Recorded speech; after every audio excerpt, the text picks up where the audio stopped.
It's believed by one police source that the terrorists who caused the latest carnage may be part of a much larger unit than we've seen operating in this country for quite a while. From the latest information, coupled with the sort of targets and locations they've chosen for themselves so far, it's also suggested that the present campaign may be widespread and quite indiscriminate. Also, as a result of last night's terrible events, there's emerging more openly a strong anti-Irish feeling among certain sections of the British community, and especially here today in the Midlands. Hundreds of workers at a King's Norton engineering factory downed tools, and generally in silence they marched through the streets in protest at the bombings. Hundreds more workers from other factories gradually joined them, and the majority stayed off work for the rest of the day. At Aldridge in Staffordshire, about 1,000 workers from the industrial estate staged a similar march. They made it clear that their protest was against the IRA and not anti-Irish. 3,000 people at Longbridge took half an hour off for their protest demonstration. But a little earlier, the firm had sent 1,500 men home from the main assembly track. They'd been sent home, they said, because of fighting and scuffling involving Irish workers.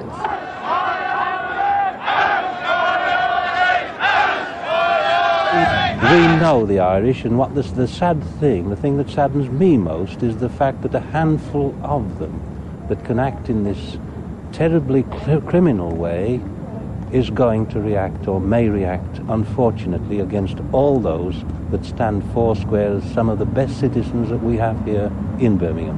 And this worries me more than anything else, lest the wrath of the people shall be turned upon innocent persons who have lived and settled down in our community and make a contribution to it that has got to be accepted as a very notable contribution to city life.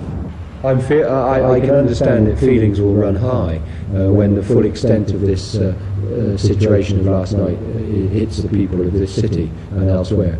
But I would hope it won't be, because it wouldn't help me as an investigating officer or any of the officers in trying to find the people responsible for the outrages. This is the prime object for me, to find these people. And if I'm having to deal with other attacks that have been brought about by other people who are in a reprisal situation, that won't help at all.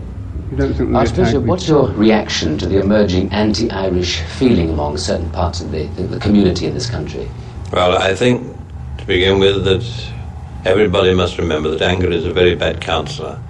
The overwhelming majority of the Irish community in this country are identified with this community, with our people here, and are totally opposed to the men of violence. Earlier in the week, you had taken a very rigorous standpoint with certain Sinn Féin leaders over the funeral of MacDade, turned them down, in fact, as far as special facilities were concerned at the mortuary in Coventry. Do you think this has produced some kind of counter-reaction on their part? I'm sure they were very annoyed, but I don't think that this is the cause of the bombing last night, because you couldn't plan a campaign of bombs like that within 24 hours, which was the time when I had been speaking to them. The point was that I had adamantly refused and made it quite clear long before I heard from any of these people that there was not to be a public funeral in a Catholic church. This is not because we don't want to pray for the dead. We do pray for the dead. I prayed for that man. I said Mass for that man myself.